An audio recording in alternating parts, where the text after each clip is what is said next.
Hello friends, welcome to the video lecture series on a machine learning interview question and answer. So in this tutorial we are going to see about one more important questions, that what are the ways of reducing the dimensionality of the data. So first of all, why we require to reduce the dimension of the data, because if you consider this video data or even a image size data, it has a very huge dimension, so very difficult to fit into our main memory. So it has sometimes a more than a 10,000 dimension per image feature,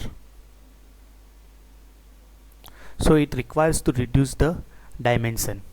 Now what are the ways of reducing those kind of dimension? So I have listed couple of one, there may be some more also, but these are all some of the minimum every developer applies on a data to reduce the dimension, like removing feature from a low variance, removing collinear feature. You can combine those feature. One can use a standard technique like a PCA, principal component analysis, or independent component analysis. So let's try to understand little bit one by one with small example.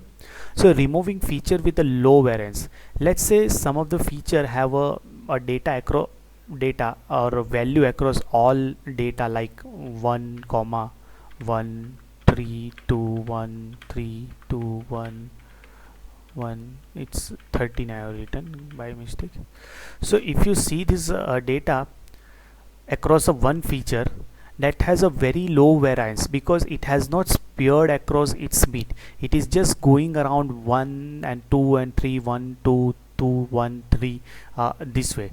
So that is not contributing to predicting our final outcome, because its value is almost constant throughout the all the example data we have available. So if it is not contributing to decide what our predicted objective function is, it is a meaningless feature, so we should remove it because not enough contribution.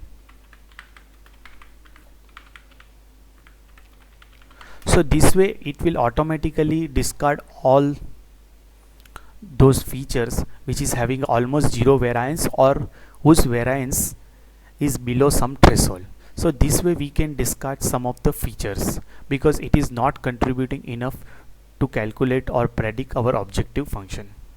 Let's see another one, removing collinear feature.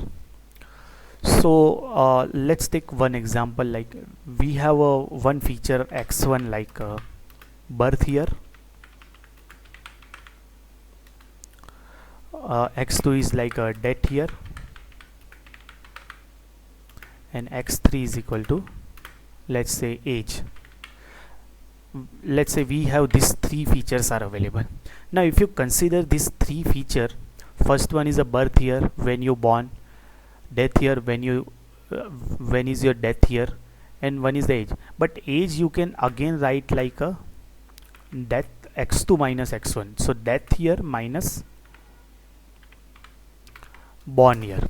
So ultimately this third feature, which is interdependent on a very first feature, so in this way you can remove one of the feature and it is indirectly accumulating all remaining feature.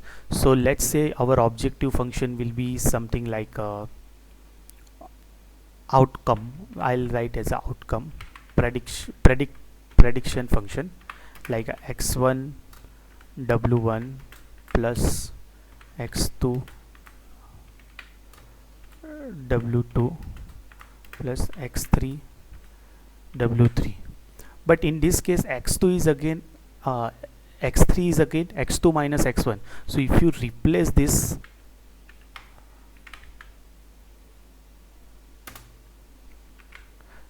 let's say x3 with x2 minus x1, and if you simplify this equation, your whole outcome predicted value is dependent on two variable only, two features only. So you can remove that age factor because age is nothing but dependent on another two feature.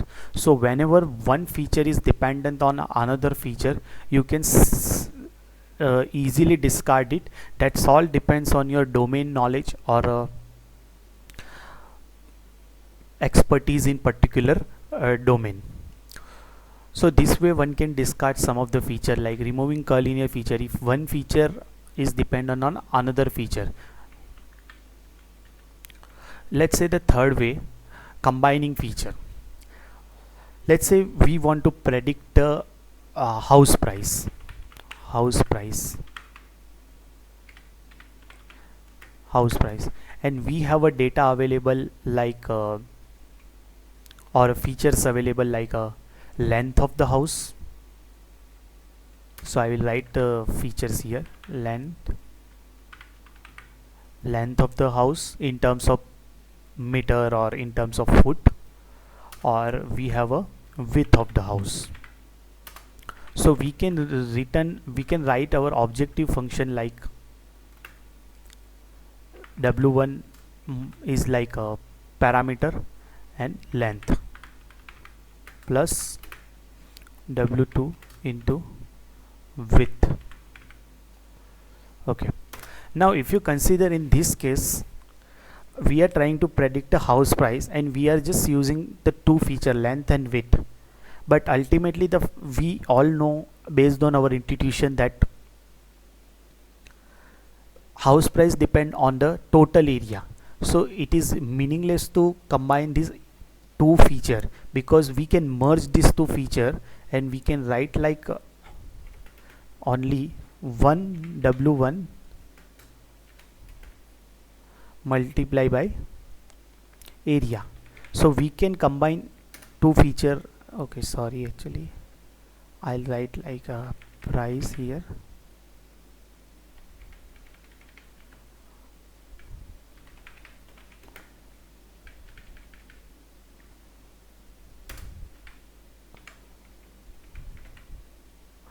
I'll write it here only. Instead of that we can write like this is equivalent format, area, and area is nothing but the length into width. So you can combine those two feature, length and width, because length and width as a independently works the same way.